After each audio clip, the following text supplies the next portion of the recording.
Therapy Chat Podcast, episode 101. This is the Therapy Chat Podcast with Laura Reagan, LCSWC. The information shared in this podcast is not a substitute for seeking help from a licensed mental health professional. And now, here's your host, Laura Reagan, LCSWC.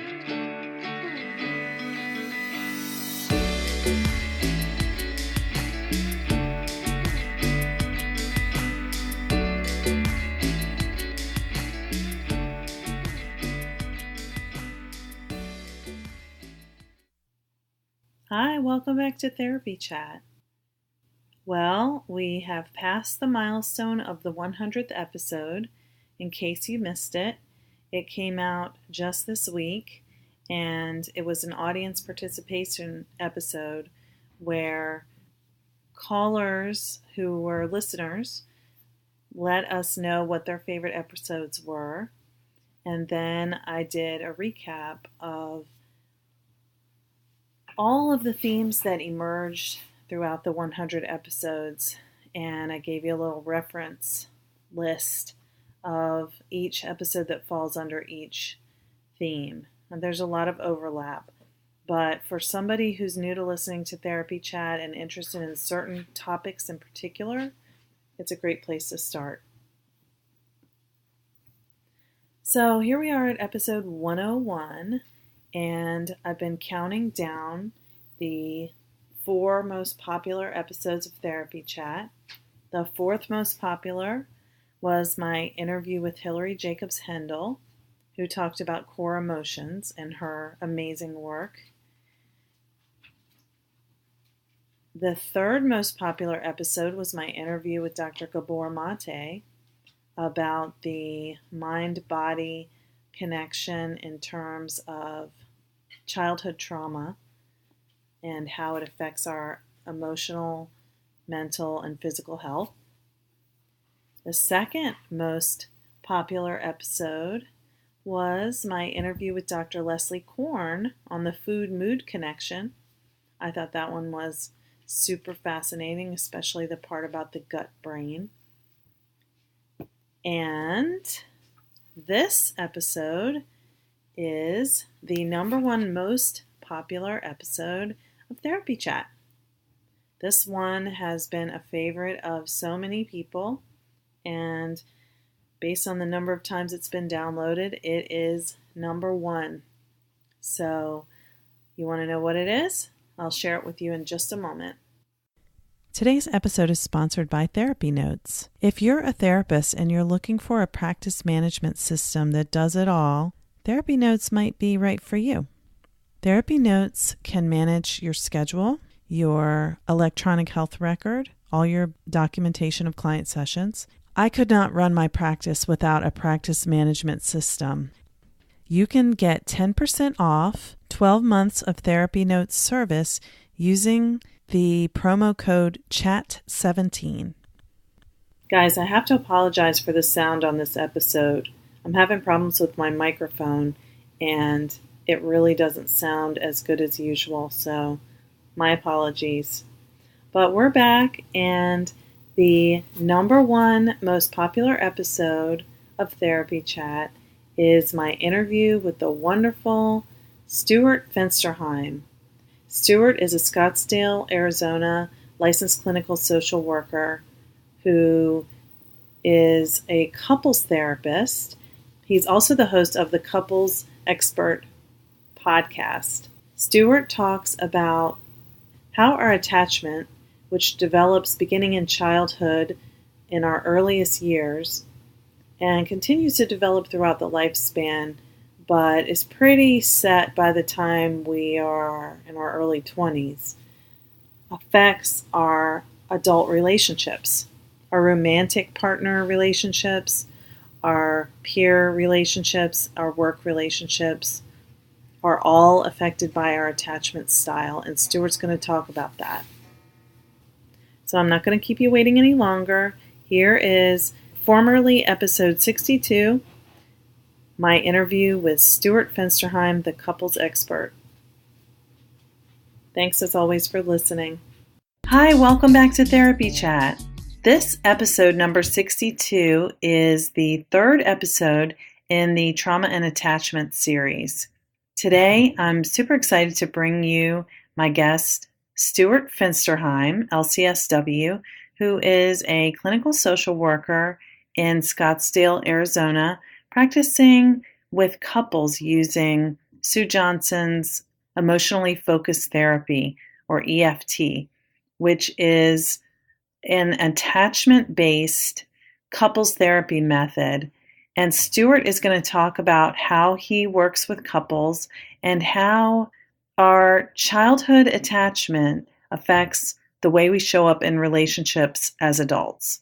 So I think you're going to find this really interesting. And if you have struggled in relationships, you're definitely going to want to listen to think about your own attachment style and see what you can learn from my conversation with Stewart today. So let's get started.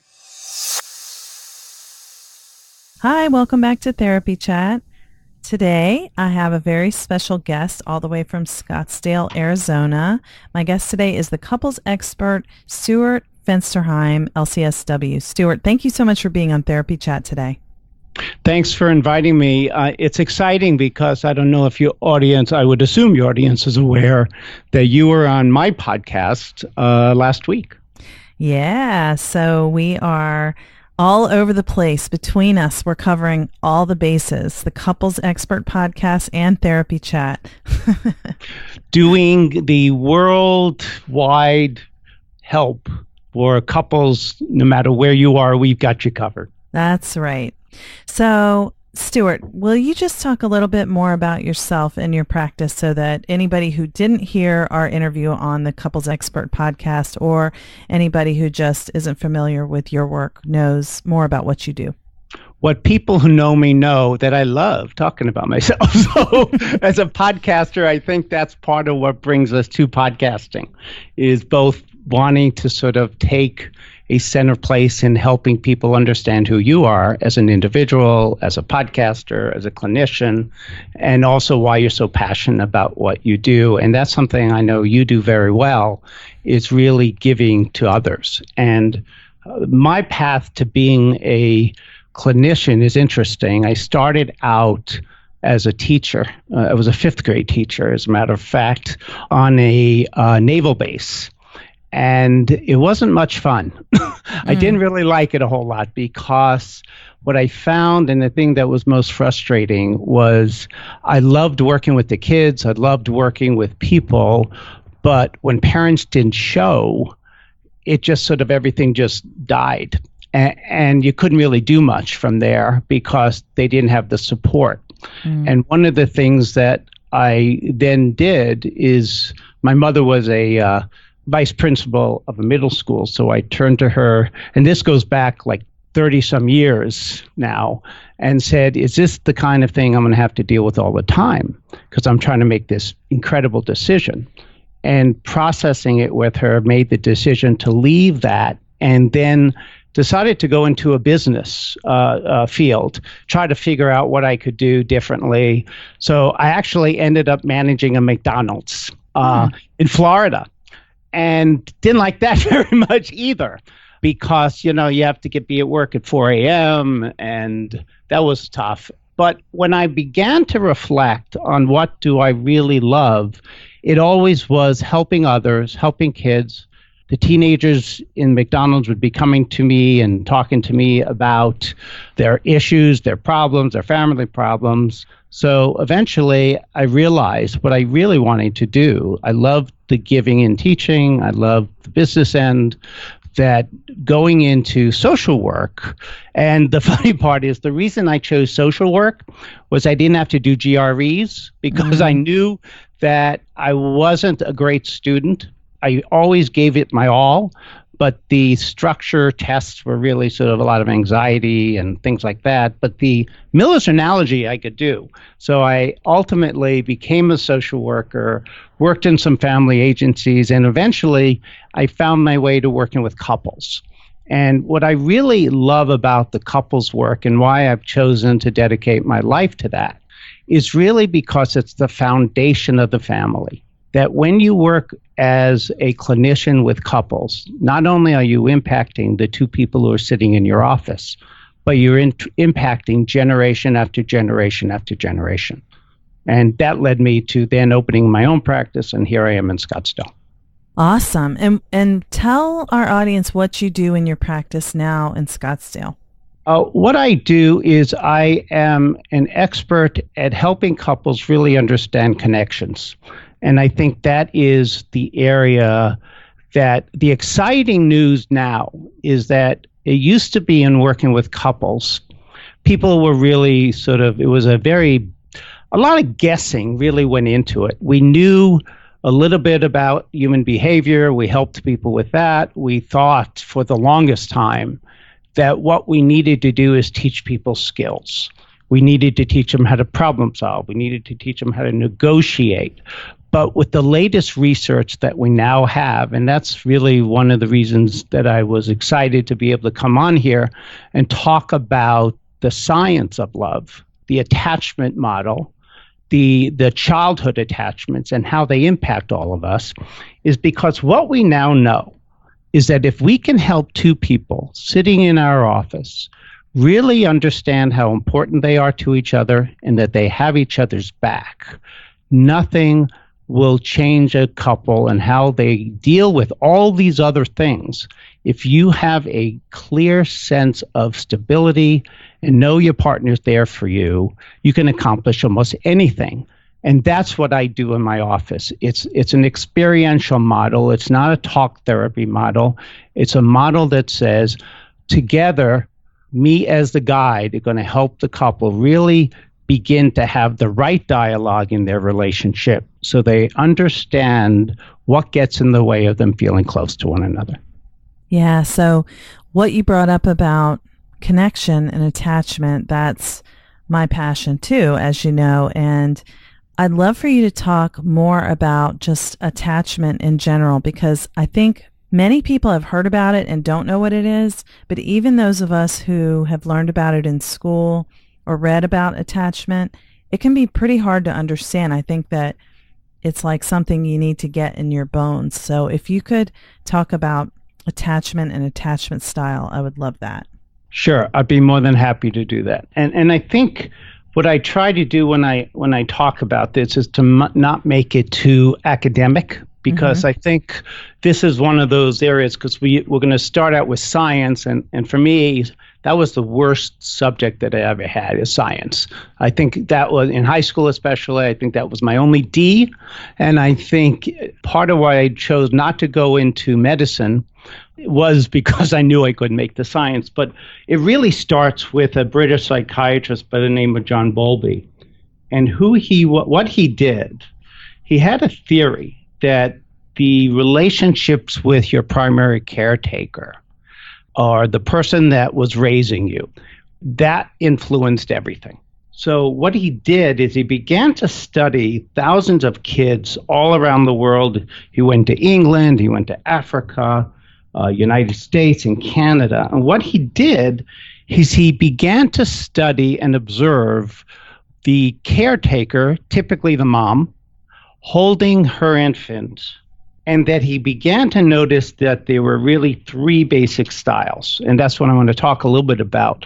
But to try to make it make sense to people, if you think about, if any of your listeners ever had a child in the NICU, in the neonatal intensive care unit, one of the things that you always see there is you see volunteers. And you have volunteers who come into the neonatal intensive care unit, and they're holding babies. And I don't know if everyone understands really why they do that. They do that to prevent something called failure to thrive. Failure to thrive is a life-threatening problem for newborns. And if you don't have touch, if you don't have a feeling of tenderness and closeness, the infant basically withers away and isn't able to handle that. What we have learned is that as adults, we have very similar needs in that. We don't outgrow this. So that if you don't experience a close attachment, a close importance, a security, a feeling of warmth, and a feeling of togetherness with at least one human being in your life who you know is there, emotionally, we can wither away and die. Okay, so wait, let me stop you there. I'm sorry to interrupt, Sure. but Sure. You're saying we need connection for survival. That is correct. People, and we can define survival in many different ways.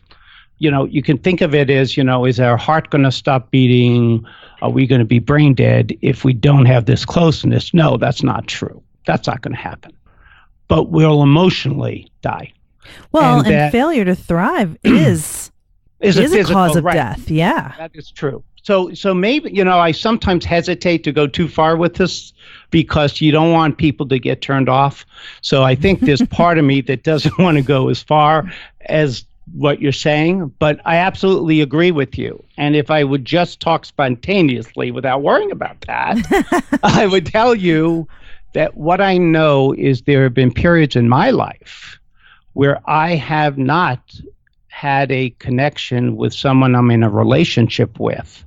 And I guarantee you, I could have, if that continued, I could have gone to such a degree of despair. I think I could have gone there. Mm-hmm. And I think those that have had relationships where what we know is there's nothing more painful than being alone in a relationship. Right. And attachment can affect how we cope when we feel abandoned in a relationship, or when the relationship ends.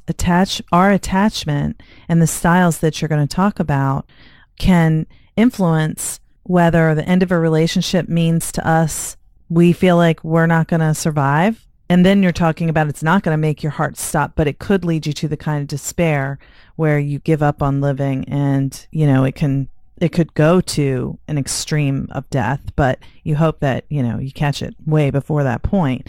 But also different attachment styles can make it where when a relationship ends, you're like, oh, well, on to the next, and you don't care at all. So I wanted to ask you to pause there. I want to interrupt you a moment because you and I may have a different philosophy with this, because I'm not talking about when relationship ends.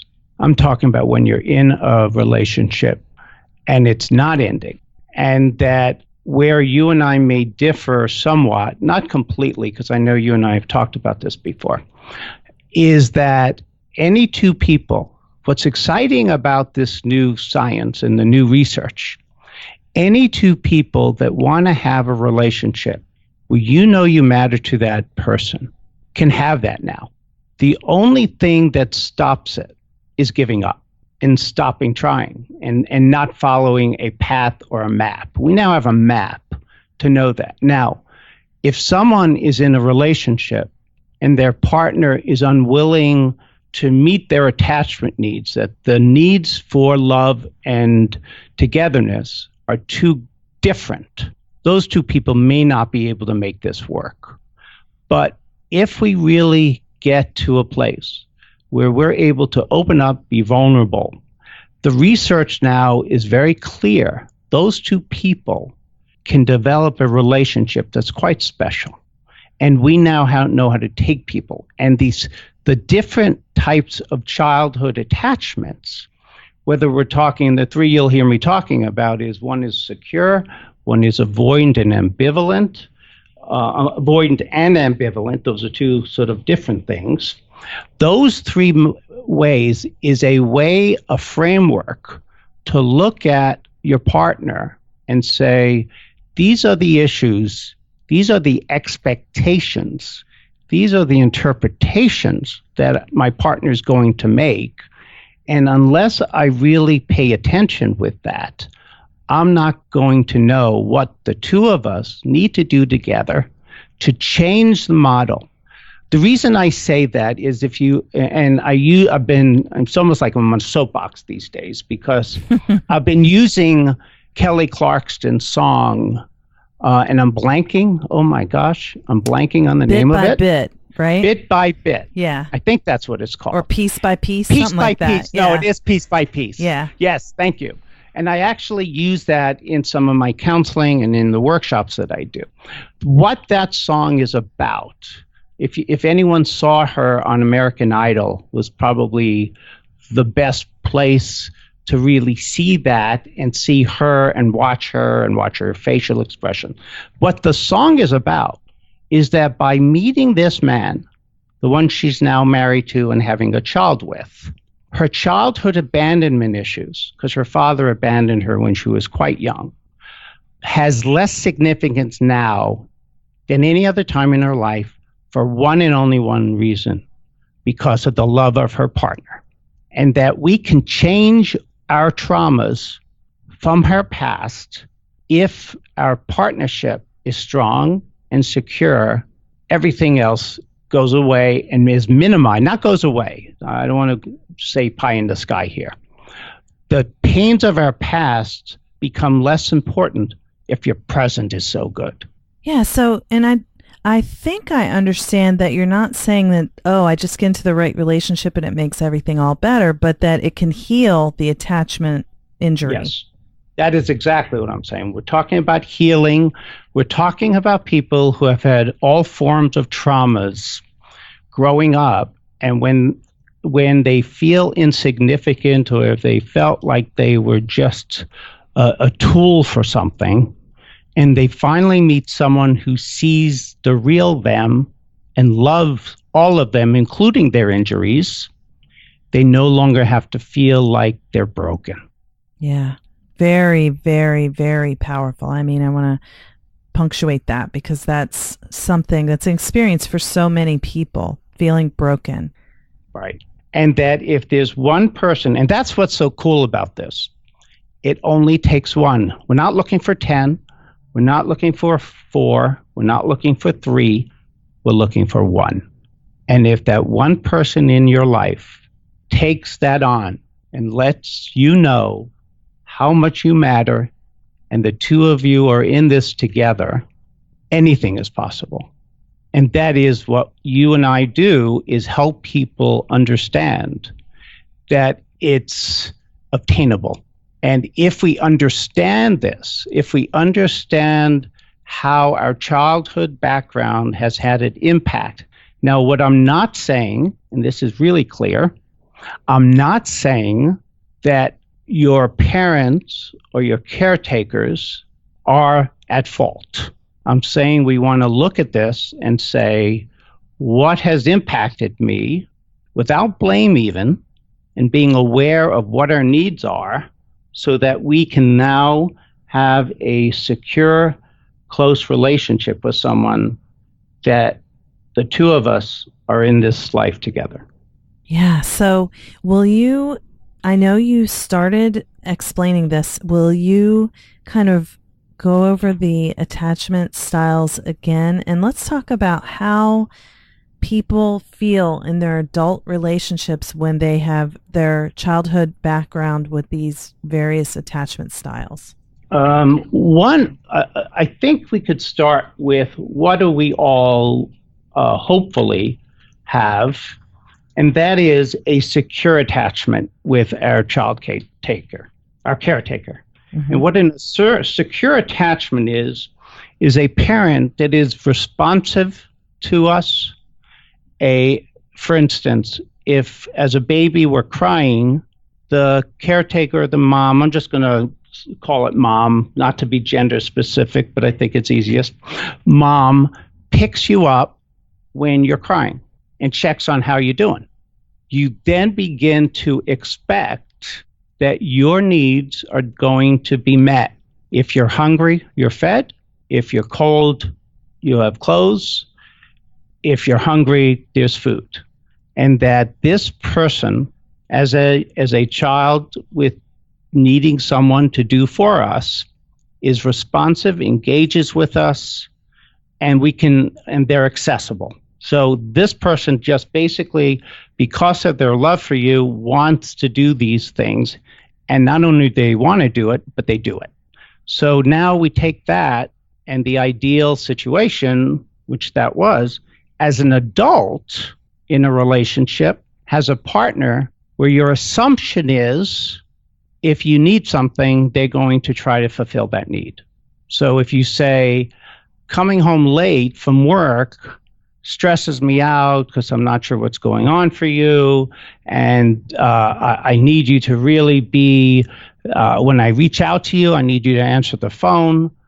Your expectation and assumption is that person's going to do that because your life has been one in which that occurred. So as an adult, you're going to be someone who's going to ask for what you want and expect your partner to be willing to negotiate or do whatever we need to do to accomplish that because you know that they love you and therefore they would want to do that. So that is the ideal coming from a background in which you had a caretaker that did that. But as we all know, not everyone had that kind of background. So that is the one that we want. The next one that I like to talk about is the anxious attachment.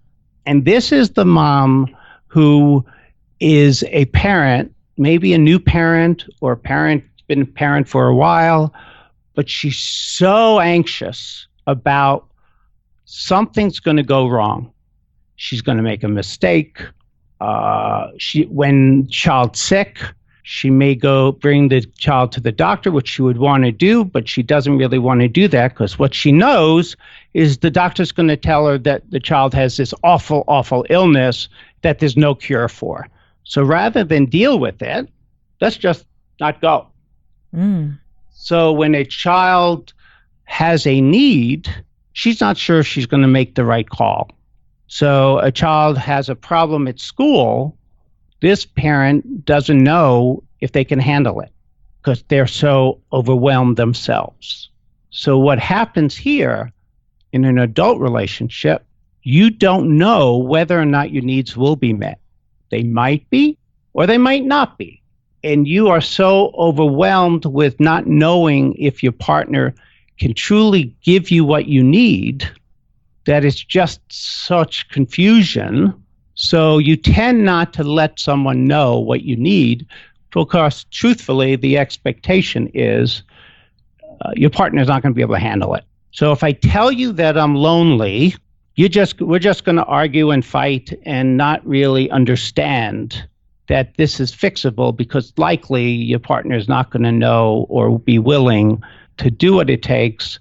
So you just ask for things and no one ever is going to really be there. You know, what's interesting about this is I've asked couples and individuals when they have a partner or a parent who sometimes met their need and then sometimes did not, and it was unpredictable, what their preference would be. Would they rather have them some of the time do it, or would they rather not have them do it? What's your guess that they say? I think they'd probably rather not have them do it because then at least they know what to expect. Exactly. You're so right on the money. And if you think about it, how sad that is. It is. You would rather not have your needs met because at least I don't have to hope for. If I hope that's going to do it and then it doesn't do it, the pain and anguish of letdown expectations or hopes are too devastating. And that's what comes from the anxious attachment. And so child's cranky, no one's doing anything about it. Insecure, doesn't know how to respond. And then the last one is the avoidant one. The avoiding attachment is mom is very cold and distant. Child learns needs will not be met. Not that they might be met, but they're not going to be met, no matter what they do. And this is the adult that totally shuts out their partner, but they're shutting their partner out and shutting down and not even identifying a problem. And I think for more often than not, these are the more likely ones that tend to have multiple affairs because they're just sort of going on to the next port, basically, because they're going to look to the next person since it's immediate gratification because you know the partner's not going to be there for you. And what happens with these is basically lots and lots of loneliness, lots and lots of insecurity, instability, and the interpretation on both of these other folks is really about, you will not be there for me in a deep way, and without that, I'm alone. So you're saying this person believes that their partner won't be there for them, so they shut their partner out. They almost like create that reality where the person can't get in, the other partner, right? Right. They don't even try. At least it appears that they don't try. They sort of have this deep ache, but what they don't know how to do is how to reach for your partner. How do you let someone know how important something is for you emotionally if you're not clear that they even can do it or want to do it? And sometimes not asking is easier. And that's what we basically begin to talk about. We start looking at the cycles that couples get into, and that if you work together and begin to share these interpretations, share the internal dialogue, share the emotional expectation or lack of expectation, and hear and be able to see your partner truly as the person who wants to be there for you and would do anything to be there in that way, then we can begin to make some shifts. But if the person doesn't even realize this, there's no working together. So what we begin to do is break it down and go, okay, we have this trigger. Now, what do you think about when you're in the middle of this argument? When your partner is saying something that you don't like, what people generally do is have the worst interpretation possible. And that's reflective of your childhood background. And you need to begin to be able to identify, where is that emotion coming from? It's not always from your partner. So to give an example, and the one I've used before is, and I've had some of, we all have this.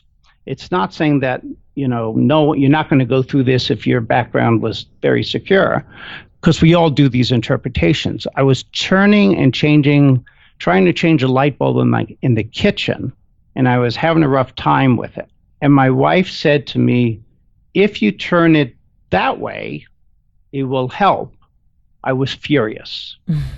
How dare she do that to me? How dare she once again tell me what I'm doing not right? Because she loves telling me this. And it took me a minute. And as you begin to do these things, you become very much more self-aware. And I go, oh my gosh, that wasn't about her. That was some of my frustration growing up, the competition with my brothers. I have a brother who was very bright and always felt like everyone got more. He got more of the positive affirmations than I did. That's where it was coming from. So then what I did is I turned to my wife and said, wait a minute, let me tell you what just happened to me. Now, if we didn't have done a lot of work together at being vulnerable and open and accessible, I wouldn't have been able to do that. But telling her that repaired that situation in 10 seconds. Just that vulnerability. And talking about, I know I have some stuff that sometimes comes up from my past. And again, it's not only about your mother or father or caretaker. If you were a kid that had issues with other kids in school, that could be a trigger. If you didn't feel like you ever fit in, that's a trigger. I mean, these triggers in our past, and that where the childhood attachment comes from, is how we address these things is a byproduct of those things. Is that clear? Yeah. And then I wonder, since I'm not a couples therapist and you are couples able to overcome and repair their relationships when they have, because I think, when you're in a relationship, so much that happens and so many of the problems and conflicts and hurt feelings you don't really understand why you feel that way. And sometimes it feels like it's snowballed so much that it's just like, I don't know how we got to this point, and I don't even know if I still want to keep trying. So how do you work with couples to repair their relationships when their attachment is really what's influencing the way they feel about each other? Well, I think our attachment influences everything. So it's not just that isolated thing. So you're correct. When you have an attachment issue or a connection issue, I like to call it more connections and attachments, although we need to talk about attachment, but it's really, I don't feel that closeness. I don't feel the connection. It doesn't feel like we're a we. It feels like two strangers living together. We're like roommates. We're always walking on eggshells, all those things. That is all about a negative interactional cycle that gets created for couples, where how we interpret our partners, whether you're reachable, what we know is people, there's certain questions that we all ask ourselves. One is, are you there for me? Do I matter? Will you do whatever it takes to really have me feel loved? All those things. And what happens for most couples is they don't talk about those things. They talk about the money fight. They talk about, how could you have done this to me? Why were you disrespectful? And what they never get to is it's about a strong need for connection. When your partner is yelling at you and even possibly calling you this awful name, when we begin to dig deep, it's a primal panic because you feel alone. You don't feel like your partner cares. And if you begin to talk about the real messages, and your partner not only hears the words, but sees the emotion, sees the experience, and it typically happens in the office with me, where people begin to have brand new experiences with their partner. And what typically comes up is people begin to say things like, I didn't know that about you. You mean you feel that way too? And then it begins to be a teamwork approach against the true enemy, which is your cycle. And if the two of you work together to change the nature of the relationship, because you're working for the same purposes, which is a purpose of feeling important and feeling like your partner sees you as the best thing that ever happened to them, and that they see all of you and they love even the parts you don't love about yourself. They say, those are some of the same things I love about you. How you view the two of you is incredible. And the thing that I think people do a bad job with is they don't understand conflict, and that it isn't about conflict. Conflict, how much you argue or fight, is never a problem. The only problem is, can you repair? If you don't know how to repair, then conflict matters. Because what we find is, as you begin to have these experiences where you look at your partner and you go, I know this person is someone that very deeply loves me, and I now experience you as really needing me, not wanting me, needing me. I now have a whole different relationship. And that's what we do in the office, is and what frustrates a lot of people is that they think that they don't understand, why can we do it in the office but not at home? And change will happen initially in the office, has to happen lots and lots of times, where you have these new experiences, where you begin to question things that you call facts that are really assumptions.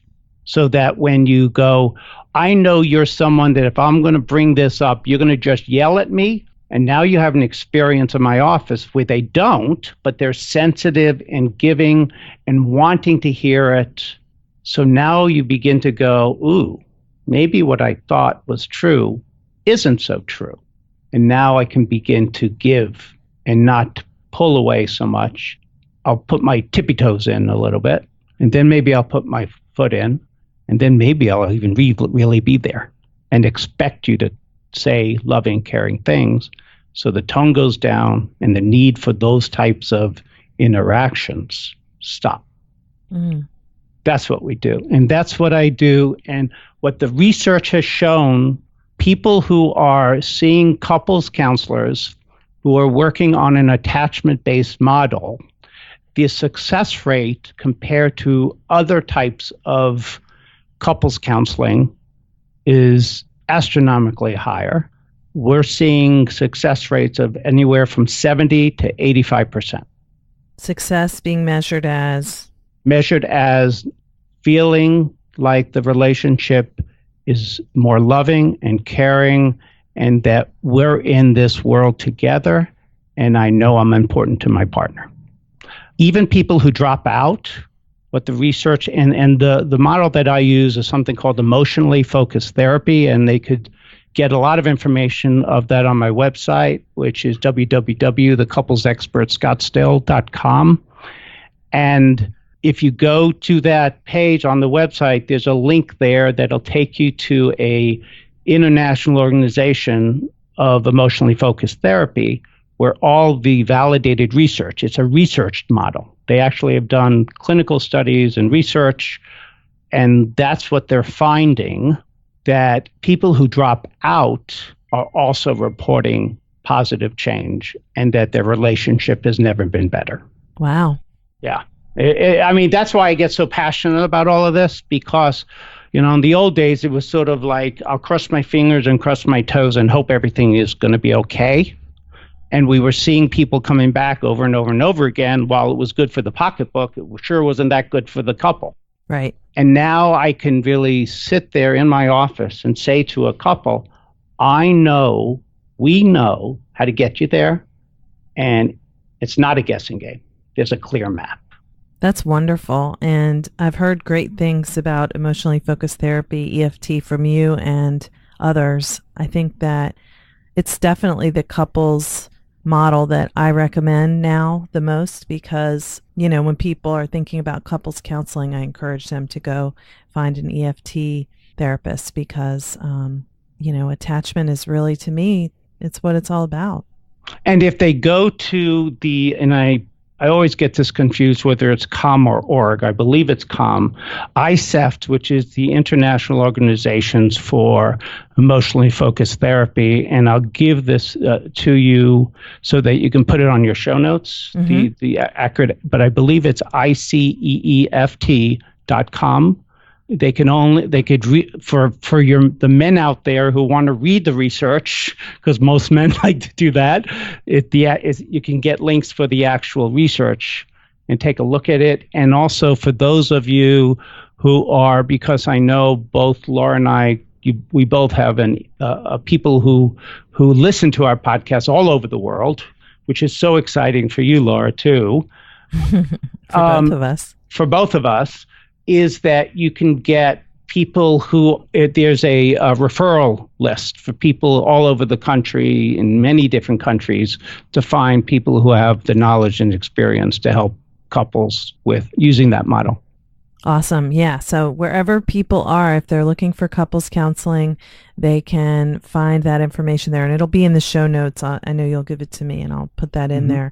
And also for people in Scottsdale, Arizona, the couples expert, Scottsdale.com is Stewart's practice.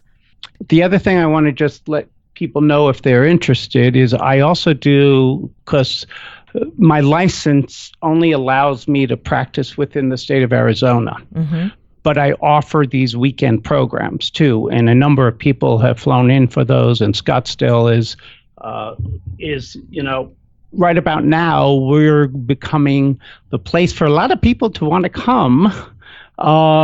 September, October, we're in the 80s, and then it gets even better after that. But I about once a month offer a weekend workshop for people, which is 2 days of working through looking at the cycles in the relationship and really getting some very specific tools of how to change the relationship using this approach. Awesome. So the weekend events are Workshops for couples? Yes, they're couples that come together. It's 16 hours. It's all day Saturday. It's 12 to 16 hours, I guess, the way I'm doing it now, but all day Saturday and most of the day Sunday. They'll get the book, which is called Hold Me Tight, as a gift from me for attending. And that what we do, and this is a private retreat, meaning that I do education in a public forum, but then every couple goes off and you never have to talk about your relationship publicly. And then couples go off, and with the teachings that I've done, they actually take those skills and apply it to their own relationship privately. And I come around and me and I have a couple of people who generally help me do that, who are other clinicians, to help people within their own private setting work through the issues. Awesome. Stewart, I also want people to know about your podcast. Where can they listen to it? You can get to my podcast in two different places. Obviously, iTunes has it. If you go to my website, I have a podcast page. I do a podcast every week, and I bring on experts in the field of couples and relationships, and then periodically I do a solo one of just me offering. I do a daily video, 3 minutes with Stewart, on YouTube that people can get to and watch daily tips that I give for relationships on my YouTube channel, the Couples Expert YouTube channel. But you can find, I have everything really on my website because I want to make it easy for people to find me. Okay. And your website again is theCouplesExpertScottsdale.com, right? Correct. Awesome. Well, Stewart, thank you so much for being on Therapy Chat. I loved our conversation, and I think a lot of people are right now sitting here going, wow, whoa. So I really appreciate That's neat. you. And I want to thank you because I know you and I have been sort of piggybacking on each other for quite some time now, and your podcast is one that I have heard such good things about from people who listen to podcasts. And I think you offer a service that's so special that I want to encourage all of my listeners and anyone new who's listening for the first time to really follow Laura on Therapy Chat. It's a really worthwhile place. I appreciate that so much. And I feel the same about your Couples Expert podcast. So I think, there's lots of great stuff out there. And sometimes it's hard to find podcasts that really, there's so many and you don't know what they're always about and how to search for them. So it's nice to hear like things that connect with what our interests are and go listen to them. Listen. Take care. All right. Thank you, Stewart. Thanks so much for listening to my interview with Stewart Fenster Heim, LCSW, of the Couples Expert podcast. I thought the conversation was really interesting, and there was a lot of information there about how we show up in our adult relationships, whether romantic or interpersonal relationships, and our relationships with our children as related to our attachment style from childhood. So I hope you found it useful too, and as always, please feel free to visit iTunes and leave a rating or review and subscribe so you can receive all the latest episodes as soon as they come out. Hey, it's Laura Reagan again. I wanted to talk to you a little bit more in depth about therapy notes. Now, if you've been listening to Therapy Chat for a while, you might remember last summer when I was doing the practice building series for therapists, I interviewed Brad Pliner, who's the CEO of Therapy Notes, in episode 43, and he talked about why therapists need practice management systems and the specific benefits of using Therapy Notes. So if you're thinking about it, that would be a great episode to check out. I'm currently using it. Even though I loved my other practice management system, I was finally persuaded to switch to Therapy Notes. I think it's going to add a lot of value to my business and be cost effective for me in the long run. You can get 10% off 12 months of Therapy Notes service using the promo code CHAT17. The first month of service, including claims, ERAs, and appointment minders, is completely free. So you get a free month and 10% off 12 months of service. So hope you'll check it out.